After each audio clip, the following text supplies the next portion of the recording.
გამარჯობა, მე გიორგი ვარ დათუკიშვილი და წარმოგიდგენთ Microsoft Word 2016-ის ვიდეო გაკვეთილებს. შემდეგი ჩვენი თემა გახლავთ Track Changes-ი, რომელიც ძალიან საინტერესო ფუნქციაა.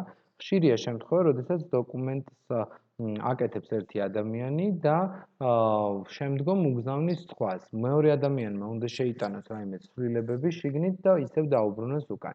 იმისათვის, რომ დავინახოთ თუ რა ცვლილებები შევიდა შიგნით, სასურველია გამოვიყენოთ Track Changes ფუნქცია. თუმცა იშვიათად არის შემთხვევა, როდესაც მომხმარებლებმა ამ ფუნქციის გამოყენება იციან, ამიტომ სასურველია, რომ კარგად და დეტალურად შევისწავლოთ ის.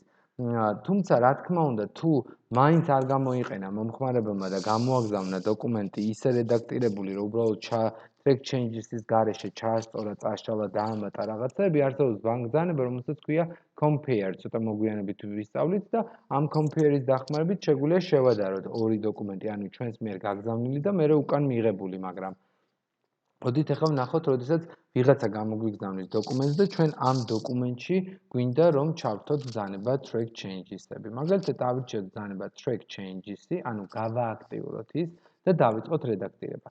პირველი აბზაცი, რომელსაც მოვნიშნავთ, მივცეთ რომ იყოს bold-ი, ანუ დავამუქოთ. ხედავთ, როგორც კი მივეცით, ეს ფუნქცია ავტომატურად აქ გაჩნდა წითელი ბრძანება. შემდეგ რომელიღაც აბზაცს მივცეთ მონიშნად წაშლა, ანუ კიდევ რაღაცა წითელი მოხდა. ასევე შესაძლებელია მოინიშნოს ერთი კონკრეტული სიტყვა და ეს სიტყვა შეიცვალოს სხვა სიტყვით, მაგალითად გიორგითი.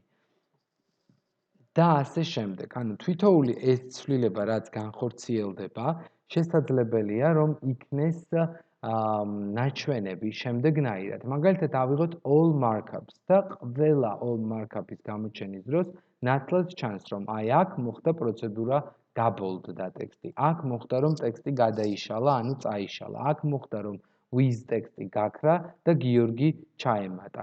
ანუ ყველანაირი ცვლილება უკვე ეკრანზე ასახულია. და როდესაც ეს დოკუმენტი ჩვენ მივიღეთ უკვე ავტორებმა და ვხედავთ რომ მონაცემები უკვე ჩამატებულია და რედაქტირებულია, ჩვენ როგორც მთავარმა ავტორმა შეგვიძლია ან ვუყუროთ ისევ დოკუმენტს no markup-ით, ანუ ჩვეულებრივ რაც მივიღეთ საბოლოო შედეგი, ან all markup-ი, ყველაფერი დავინახოთ, ეს review menu-შია, ან ავირჩიოთ simple markup-ი, რომ უბრალოდ ჩანდეს, მაგრამ რა ცვლილებები არის განხორციელებული, მხოლოდ გამოყოფილი ხაზით ხვდებოდეთ, ან original, ანუ საწყისად რა იყო ის დავინახოთ.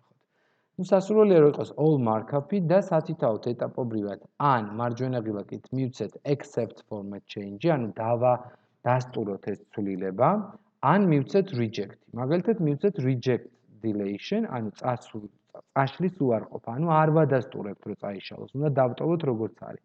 აი ამ შემთხვევაში დავუშვათ, ხო? მივცემთ დადასტურებას, რომ კი ბატონო წაიშალოს, უბრალოდ აქ გრამატიკულ შეცდომას გვიგდებდა, ანუ accept delete და accept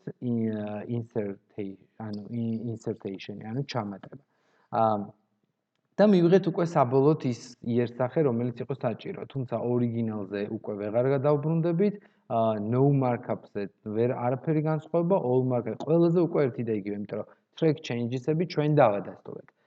აქვე არის კიდევ ერთი ბრძანება, რომ იყოს lock Track Changes-ი, რაც იმას გულისხმობს, რომ არ მივცეთ სხვა ავტორს Track Changes-ების გამორთვის შესაძლებლობა. ანუ შეგვიძლია დავადოთ პაროლი და თუ სხვას მოუნდება Track Changes-ის გამორთვა, ანუ ცვლილება ისე განახორციელოს, რომ ჩვენ ეს ვერ დავინახოთ, პაროლის გარეშე ვერ მოახდენს მის ამ ცვლილებას. აქვე გეტყვით, რომ არის კიდევ ბრძანებები, რომ მისცეთ მაგალითად all changes, ანუ ყველა change-ი რო ერთდროულად განახორციელოს, ან ყველა reject-ი ერთდროულად განახორციელოს, ანუ reject all changes, previous და next-ი, ну იმ შემთხვევაში თუ რა თქმა უნდა ეს change-ები არსებობს, ხო? თუ არ არის, უკვე აღარ აკეთებს ამას. მადლობა ყურადღებისათვის, ამით Track Changes-ები ანუ დავასრულეთ და უფრო დეტალურად შეგვიძლია მერე კიდევ ვნახოთ, რომ შიგნით შესვლის შემთხვევაში ანუ კიდევ ბრძანებები იცვლება, ანუ სხვადასხვა ანუ რა ტიპები გაჩვენოთ, როგორ გაჩვენოთ, ასევე შესაძლებელია ეგ review პანელი გამოიტანოს ვერტიკალურად, ან გამოიტანოს ჰორიზონტალურად, ანუ ეს თქვენი სურვილისამე დამატებითი ღილაკებია და რომელიც თქვენ შეგიძლიათ ჩართოთ და გამოიყენოთ. მადლობა ყურადღებისთვის.